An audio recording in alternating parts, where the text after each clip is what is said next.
স্বাধীন ভাৰতৰ অসম ৰাজ্যৰ প্ৰথমগৰাকী মুখ্যমন্ত্ৰী আছিলে লোকপ্ৰিয় গোপীনাথ বৰদলৈ। তেখেতে ভাৰত স্বাধীন হোৱাৰ পূৰ্বেও যেতিয়া সৈয়দ ছাৰ মহম্মদ ছাদুল্লাহ 1938 চনলৈকে 1937 পৰা 1938 চনলৈকে যেতিয়া অসমৰ মুখ্যমন্ত্ৰী হৈ আছিলে, তেখেতৰ সেই কালছোৱাৰ পৰৱৰ্তী সময়ত ভাৰত স্বাধীন হোৱাৰ আগতে গোপীনাথ বৰদলৈ 19 ছেপ্টেম্বৰ 1938 পৰা 1939 চনৰ 17 নৱেম্বৰলৈকে অসমৰ মুখ্যমন্ত্ৰী হয়। তেতিয়া কিন্তু অসম বা ভাৰত স্বাধীন হোৱা নাছিলে। তাৰ পৰৱৰ্তী সময়ত সৈয়দ ছাৰ মহম্মদ ছাদুল্লাহ পুনৰ দুটা পৰ্যায়ত অসমৰ মুখ্যমন্ত্ৰী হয় 1946 চনলৈকে। 1946 চনৰ পিছত পুনৰবাৰ গোপীনাথ বৰদলৈ 11 ফেব্ৰুৱাৰী 1946 পৰা ভাৰত স্বাধীন হোৱাৰ পিছলৈকেও 1950 চনৰ 6 আগষ্টলৈকে অসমৰ মুখ্যমন্ত্ৰী হৈ থাকে। এইগৰাকী স্বাধীন ভাৰতৰ অসম ৰাজ্যৰ প্ৰথমগৰাকী মুখ্যমন্ত্ৰী, অৰ্থাৎ সেই সময়ত প্ৰধানমন্ত্ৰী 1890 চনৰ 6 জুনত জন্মগ্ৰহণ কৰিছিলে আৰু 1934 চনত গুৱাহাটী মিউনিচিপেল বৰ্ডৰ তেখেত চেয়াৰমেন আছিলে। 1946 চনৰ পৰা 47 চনত কংগ্ৰেছ দল যেতিয়া জয়ী হৈছিলে, তেতিয়া অসমৰ মন্ত্ৰীসভাৰ তেখেত মুখ্যমন্ত্ৰী হৈছিলে। অসমক ভাৰতৰ লগত অন্তৰ্ভুক্তি, অসমত উচ্চ ন্যায়ালয় স্থাপন, বিশ্ববিদ্যালয়, চিকিৎসা মহাবিদ্যালয় প্ৰতিষ্ঠাৰ প্ৰধান জনক আছিলে তেখেত। নিস্বাৰ্থ এগৰাকী সমাজকৰ্মী আছিলে আৰু সেইবাবেই তেওঁক লোকপ্ৰিয় উপাধিৰে বিভূষিত কৰা হৈছিলে। 1950 চনৰ 5 আগষ্টত তেখেতৰ মৃত্যু হয়। মৃত্যুৰ প্ৰায় 50 বছৰ পাছত এইগৰাকী লোকপ্ৰিয় গোপীনাথ বৰদলৈক মৰণোত্তৰভাৱে 1999 চনত ভাৰত ৰত্ন সন্মান প্ৰদান কৰা হয়। গোপীনাথ বৰদলৈৰ মৃত্যুৰ পিছত আন এজন কংগ্ৰেছ নেতা বিষ্ণুৰাম মেধিয়ে পূৰ্বৰ মন্ত্ৰীসভাৰ সকলো সদস্যকে লৈ নতুন মন্ত্ৰীসভা এখন গঠন কৰে আৰু তেখেতৰ দ্বিতীয়টো কাৰ্যকালৰ কিছুদিনৰ পিছতেই মাদ্ৰাজৰ অৰ্থাৎ তামিলনাডুৰ ৰাজ্যপাল হিচাপে তেখেত যোগদান কৰে আৰু তেখেতেই আছিল অসমৰ পৰা ৰাজ্যপাল হিচাপে যোগদান কৰা প্ৰথমগৰাকী ব্যক্তি, অৰ্থাৎ প্ৰথমগৰাকী অসমীয়া ৰাজ্যপাল। আৰু তেখেতে ৰাজ্যপাল হিচাপে যোগদান কৰাৰ লগে লগে অসমত মুখ্যমন্ত্ৰীৰ আসনখন খালী হৈ পৰে আৰু তেতিয়াই কংগ্ৰেছৰ বিধায়িনী দলৰ নেতাৰূপে নিৰ্বাচিত হৈ অসমৰ তৃতীয়গৰাকী মুখ্যমন্ত্ৰীৰূপে শপত গ্ৰহণ কৰে বিমলা প্ৰসাদ চলিহাই। আৰু তেখেতে 1957 চনৰ 28 ডিচেম্বৰৰ পৰা অসমৰ মুখ্যমন্ত্ৰী হৈ থাকি ভগ্ন স্বাস্থ্যৰ বাবে 1970 চনৰ 6 নৱেম্বৰত মুখ্যমন্ত্ৰী পদৰ পৰা পদত্যাগ কৰে আৰু তেতিয়াই অসমৰ মুখ্যমন্ত্ৰী হিচাপে অৰ্থাৎ চতুৰ্থগৰাকী অসমৰ মুখ্যমন্ত্ৰী হিচাপে শপত গ্ৰহণ কৰে মহেন্দ্ৰ মোহন চৌধুৰীয়ে। আৰু এইগৰাকী মহেন্দ্ৰ মোহন চৌধুৰী কিছুকালৰ বাবে পঞ্জাৱৰ ৰাজ্যপাল হিচাপেও কাৰ্যনিৰ্বাহ কৰিছিলে আৰু তেখেতে 1972 চনৰ 30 জানুৱাৰীত অসমৰ মুখ্যমন্ত্ৰী পদৰ পৰা পদত্যাগ কৰে আৰু তেতিয়াই শৰৎ চন্দ্ৰ সিংহই পঞ্চমগৰাকী অসমৰ মুখ্যমন্ত্ৰী হিচাপে শপত গ্ৰহণ কৰে। এইগৰাকী বিৰল ব্যক্তিত্বৰ জননেতা শৰৎ চন্দ্ৰ সিংহৰ দিনতেই 1973 চনত মেঘালয়ৰ শ্বিলঙৰ পৰা অসমৰ ৰাজধানীক গুৱাহাটীৰ দিছপুৰলৈ স্থানান্তৰিত কৰি অনা হৈছিলে। শৰৎ চন্দ্ৰ সিংহৰ পৰৱৰ্তী সময়ত পোনপ্ৰথমবাৰৰ বাবে অসমত এখন সন্মিলিত অকংগ্ৰেছী চৰকাৰ গঠন হয় আৰু এই চৰকাৰখনৰ মুখ্যমন্ত্ৰীৰ আসনত বহে জনতা দলৰ নেতা গোলাপ বৰবৰা। অৱশ্যে দলৰ কিছু আভ্যন্তৰীণ কণ্ডলৰ বাবে এই চৰকাৰখন বেছিদিন বৰ্তি থাকিব নোৱাৰিলে। 12 মাৰ্চ 1978 পৰা 9 ছেপ্টেম্বৰ 1979 চনলৈ অৰ্থাৎ 17 মাহ কালে এই চৰকাৰখন বৰ্তি আছিলে। আৰু ইয়াৰ পিছত অসম জনতা দলৰ আন এগৰাকী নেতা যোগেন্দ্ৰনাথ হাজৰিকাৰ নেতৃত্বত অসমত নতুন এখন মন্ত্ৰীসভা গঠন হয় আৰু এইগৰাকী যোগেন্দ্ৰনাথ হাজৰিকাই আছিল 7 নম্বৰগৰাকী অসমৰ মুখ্যমন্ত্ৰী। কিন্তু এইখন মন্ত্ৰীসভাও মাত্ৰ 98 দিনে বৰ্তি আছিলে, অৰ্থাৎ 1979 চনৰ 9 ছেপ্টেম্বৰ পৰা 1979 চনৰ 11 ডিচেম্বৰলৈকে এই চৰকাৰখন বৰ্তি আছিলে। ইয়াৰ পিছত অসমত কেন্দ্ৰীয় চৰকাৰে ৰাষ্ট্ৰপতি শাসন প্ৰৱৰ্তন কৰে। এটা বছৰ ৰাষ্ট্ৰপতি শাসন থকাৰ পাছত 1980 চনত কংগ্ৰেছ বিধায়িকা সৈয়দা আনোৱাৰা তাইমুৰৰ নেতৃত্বত অসমত আন এখন চৰকাৰ গঠন হয় আৰু এইগৰাকী সৈয়দা আনোৱাৰা তাইমুৰেই আছিলে অসমৰ প্ৰথমগৰাকী আৰু বৰ্তমানলৈকে একমাত্ৰ মহিলা মুখ্যমন্ত্ৰী। আৰু আনোৱাৰা তাইমুৰে 12 ডিচেম্বৰ 1980 পৰা 30 জুন 1981লৈকে অসমৰ মুখ্যমন্ত্ৰী পদত আছিলে। কিন্তু বিধানসভাত সংখ্যাগৰিষ্ঠতা প্ৰমাণ কৰিব নোৱাৰাৰ বাবে তেখেতে পদত্যাগ কৰিব লগা হয় আৰু তাৰপিছত পুনৰবাৰ অসমত ৰাষ্ট্ৰপতি শাসন জাৰি কৰা হয় আৰু এটা বছৰ ৰাষ্ট্ৰপতি শাসন চলাৰ অন্তত কংগ্ৰেছ দলৰ নেতা কেশৱ চন্দ্ৰ গগৈৰ নেতৃত্বত নতুন এখন মন্ত্ৰীসভা অসমত গঠন হয়। আৰু এইগৰাকী কেশৱ চন্দ্ৰ গগৈৰ বিষয়ে যদি ক'ব বিচাৰোঁ তেন্তে ক'ব লাগিব তেখেতৰ দুগৰাকী সুযোগ্য সন্তানৰ বিষয়ে। এগৰাকী আছিলে অসম তথা উত্তৰ পূৰ্বাঞ্চলৰ প্ৰথমগৰাকী উচ্চতম ন্যায়ালয়ৰ মুখ্য ন্যায়াধীশ ৰঞ্জন কুমাৰ গগৈ তেখেত অসমৰে নহয় সমগ্ৰ উত্তৰ পূৰ্বাঞ্চলৰ বাবে গৌৰৱ। আৰু এগৰাকী ৰঞ্জন কুমাৰ গগৈ উচ্চতম ন্যায়ালয়ৰ মুখ্য ন্যায়াধীশ পদৰ পৰা অৱসৰ লোৱাৰ পিছত ৰাষ্ট্ৰপতিয়ে তেখেতক ৰাজ্যসভাৰ সাংসদ পদ যাচে আৰু তেখেত বৰ্তমান ৰাজ্যসভাৰ এগৰাকী সাংসদ।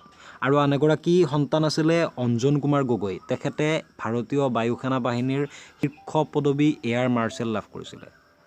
এই দুগৰাকী সুযোগ্য অসম সন্তানৰে পিতৃ আছিলে প্ৰাক্তন অসমৰ মুখ্যমন্ত্ৰী এইগৰাকী কেশৱ চন্দ্ৰ গগৈ।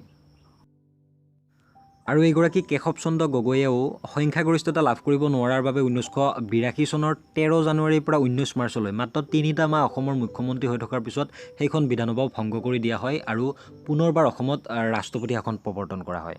অসমত বলবৎ হৈ থকা এই ৰাষ্ট্ৰপতি শাসনৰ ম্যাদ উকলি যোৱাত সাংবিধানিক সংকটে দেখা দিয়ে আৰু বিধানসভা নিৰ্বাচন অনুষ্ঠিত কৰাটো এক প্ৰকাৰৰ জৰুৰী হৈ পৰে। কিন্তু সেই সময়ত অসমত হৈ থকা অসম আন্দোলনৰ নেতৃবৰ্গই নিৰ্বাচন বৰ্জনৰ আহ্বান দিয়ে। কংগ্ৰেছ আৰু বাওঁপন্থী দলবোৰে নিৰ্বাচনত অংশগ্ৰহণ কৰিছিল যদিও কিছুমান দল যেনে জনতা পাৰ্টি, বিজেপি আদিয়ে নিৰ্বাচনত অংশগ্ৰহণৰ পৰা বিৰত আছিলে।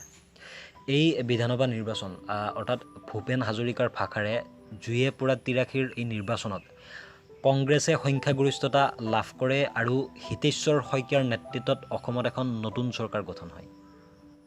এগৰাকী হিতেশ্বৰ শইকীয়াৰ প্ৰথমটো কাৰ্যকালৰ মাত্ৰ 3টা বছৰ পিছতে 1985 চনত তেখেতে অসম চুক্তি অনুসৰি পদত্যাগ কৰিব লগা হয় আৰু তাৰ পিছত প্ৰফুল্ল কুমাৰ মহন্তই অসমৰ মুখ্যমন্ত্ৰী হয়। আৰু প্ৰফুল্ল কুমাৰ মহন্তৰ 5টা বছৰৰ কাৰ্যকালৰ অন্তত পুনৰবাৰ হিতেশ্বৰ শইকীয়াই 1991 চনৰ পৰা 1996 চনলৈকে অসমৰ মুখ্যমন্ত্ৰী হৈ থাকে আৰু সেই চনৰ 22 এপ্ৰিলত মুখ্যমন্ত্ৰীৰ কাৰ্যকালতে তেখেতৰ মৃত্যু হয়। 1985 চনত অসম আন্দোলনৰ নেতৃবৰ্গ আৰু কেন্দ্ৰীয় চৰকাৰৰ মাজত স্বাক্ষৰিত অসম চুক্তিৰ পাছত এগৰাকী হিতেশ্বৰ শইকীয়া 1985 চনত এই অসম চুক্তিৰ অনুসৰি পদত্যাগ কৰে আৰু অসমত নতুনকৈ নিৰ্বাচন অনুষ্ঠিত হয়। আৰু এই নিৰ্বাচনত নতুনকৈ গঠন হোৱা ৰাজনৈতিক দল অসম গণ পৰিষদে 63খন আসন লাভ কৰি প্ৰফুল্ল কুমাৰ মহন্তৰ নেতৃত্বত এখন নতুন চৰকাৰ গঠন কৰে। অৱশ্যে বিধানসভাৰ কাৰ্যকাল সম্পূৰ্ণ নহওঁতে এই 1990 চনৰ শেষৰ ফালে চৰকাৰখন ভংগ কৰি দিয়া হয়। আৰু তাৰ পাছতেই হিতেশ্বৰ শইকীয়াই দ্বিতীয়টো কাৰ্যকাল 30 জুন 1991 পৰা 22 এপ্ৰিল 1996 চনলৈ দ্বিতীয়টো কাৰ্যকাল তেখেতে অসমৰ মুখ্যমন্ত্ৰী হৈ থাকে। আৰু তেখেতৰ মৃত্যুৰ পিছত 12 নম্বৰগৰাকী মুখ্যমন্ত্ৰী ডাক্তৰ ভূমিধৰ বৰ্মনক ভাৰপ্ৰাপ্ত মুখ্যমন্ত্ৰী হিচাপে অসমত কাৰ্যভাৰৰ দায়িত্ব দিয়া হয়। আৰু তেখেতে 1996 চনৰ 22 এপ্ৰিলৰ পৰা 14 মেলৈ মাত্ৰ কেইটামান দিন, সম্পূৰ্ণ এটা মাহো নহয়, সেইকেইটা দিন তেখেতে ভাৰপ্ৰাপ্ত মুখ্যমন্ত্ৰী হিচাপে কাৰ্যভাৰ গ্ৰহণ কৰি থাকে। আৰু তাৰপিছত প্ৰফুল্ল কুমাৰ মহন্তই দ্বিতীয়বাৰৰ বাবে পুনৰবাৰ অসমৰ মুখ্যমন্ত্ৰী হয়। 2001 চনলৈকে প্ৰফুল্ল কুমাৰ মহন্তই দ্বিতীয়বাৰৰ বাবে অসমৰ মুখ্যমন্ত্ৰী হৈ থাকে। আৰু মহন্তৰ কাৰ্যকালৰ অন্তত 2001 চনত অসমত একাদশ বিধানসভা নিৰ্বাচন অনুষ্ঠিত হয়। আৰু এই নিৰ্বাচনত কংগ্ৰেছে 70খন আসন লাভ কৰি একক সংখ্যাগৰিষ্ঠতা পায় আৰু তৰুণ গগৈৰ নেতৃত্বত অসমত এখন নতুন চৰকাৰ গঠন হয়। আৰু এইগৰাকী তৰুণ গগৈয়ে অসমৰ 13 নম্বৰগৰাকী অসমৰ মুখ্যমন্ত্ৰী। এইগৰাকী বৰ্ষীয়া নেতাই 2001 চনৰ পৰা 2016 চনলৈকে প্ৰায় 15টা বছৰ একেৰাহে অসমৰ মুখ্যমন্ত্ৰী হৈ থাকে। আৰু একেৰাহে দীঘলীয়া সময় মুখ্যমন্ত্ৰী হৈ থকা এৱেই অৰ্থাৎ তৰুণ গগৈয়ে অসমৰ বৰ্তমানলৈকে একমাত্ৰ মুখ্যমন্ত্ৰী, যিগৰাকীক মৰণোত্তৰভাৱে খুব শেহতীয়াকৈ অৰ্থাৎ 2021 চনত পদ্মভূষণ সন্মান যচা হৈছে। আৰু এগৰাকী মুখ্যমন্ত্ৰী তৰুণ গগৈৰ 15 বছৰীয়া শাসনকালৰ অন্তত 2016 চনৰ এপ্ৰিল মাহত অসমত চতুৰ্দশ বিধানসভাৰ বাবে নিৰ্বাচন অনুষ্ঠিত হয়। আৰু এই নিৰ্বাচনত ভাৰতীয় জনতা পাৰ্টীৰ নেতৃত্বাধীন মিত্ৰজোঁটে 86খন আসন লাভ কৰি সৰ্ববৃহৎ দলৰূপে পোনপ্ৰথমবাৰৰ বাবে অসমত ভাৰতীয় জনতা পাৰ্টীৰ দলে চৰকাৰ গঠন কৰে। আৰু 2005 চনত বিতৰ্কিত IMDT আইনৰ বিৰুদ্ধে উচ্চতম ন্যায়ালয়ত আইনী যুঁজ চলাই বিৰল সফলতা অৰ্জন কৰিবলৈ সক্ষম হোৱাৰ বাবে অসমৰ ৰাইজে জাতীয় নায়ক আখ্যাৰে বিভূষিত কৰা সৰ্বানন্দ সোণোৱাল এই চৰকাৰখনৰ মুখ্যমন্ত্ৰীৰ আসনত বহে। সৰ্বানন্দ সোণোৱালৰ এই 5 বছৰীয়া কাৰ্যকালৰ অন্তত 2021 চনত পুনৰবাৰ বিধানসভা নিৰ্বাচন অনুষ্ঠিত হয়। আৰু এই নিৰ্বাচনত দ্বিতীয়বাৰৰ বাবে অসমত বিজেপি নেতৃত্বাধীন মিত্ৰজোঁটে সংখ্যাগৰিষ্ঠতা লাভ কৰি পুনৰবাৰ চৰকাৰ গঠন কৰিবলৈ সক্ষম হয়। কিন্তু সৰ্বানন্দ সোণোৱালে পদত্যাগ কৰে আৰু বিধায়িনী দলৰ নেতা হিচাপে নিৰ্বাচিত হয় প্ৰভাৱশালী মন্ত্ৰী উত্তৰ পূব গণতান্ত্ৰিক মৰ্চা চমুকৈ নেডাৰ আহ্বায়ক হিমন্ত বিশ্ব শৰ্মা। আৰু হিমন্ত বিশ্ব শৰ্মা বিধায়িনী দলৰ নেতা হিচাপে নিৰ্বাচিত হোৱাৰ পিছতেই অসমৰ নতুন মুখ্যমন্ত্ৰী হিচাপে শপত গ্ৰহণ কৰে। আৰু এই 15গৰাকী আছিলে 1947 চনৰ পৰা বৰ্তমানলৈকে অসমৰ মুখ্যমন্ত্ৰী। এই 15গৰাকী মুখ্যমন্ত্ৰীৰ সকলো দিশ এটা সৰু ভিডিঅ'ত আলোচনা কৰাটো সম্ভৱ নহয়। তেওঁলোকৰ মন্ত্ৰিত্বৰ কিছু দিশ, কাৰ্যকাল, আলোকচিত্ৰ বা আনুষংগিক কিছু তথ্য ভিডিঅ'টোত দাঙি ধৰিবলৈ চেষ্টা কৰিছোঁ। যদি ভিডিঅ'টো চাই আপুনি ভাল পাইছে, লাইক শ্বেয়াৰ কৰিব। আৰু এই চেনেলটো মই নতুনকৈ সজাবলৈ চেষ্টা কৰিছোঁ আৰু প্ৰতি সপ্তাহতে এটা বা দুটা, খুব সঘনাই নহয়, সপ্তাহত এটা বা দুটা অলপ ইনফৰ্মেটিভ ভিডিঅ' দিবলৈ চেষ্টা কৰিম। যদি আপুনি ভিডিঅ'বোৰ চাবলৈ ইচ্ছা কৰে বা নটিফিকেশ্যন সদায় পোৱাটো বিচাৰে তেনেহ'লে চেনেলটো ছাবস্ক্ৰাইব কৰিব পাৰে। আৰু আজিৰ ভিডিঅ'টোত ইমানতে সামৰণি মাৰিছোঁ। ভিডিঅ'টো ইমান সময় চাই থকাৰ বাবে আপোনাক ধন্যবাদ জনাইছোঁ।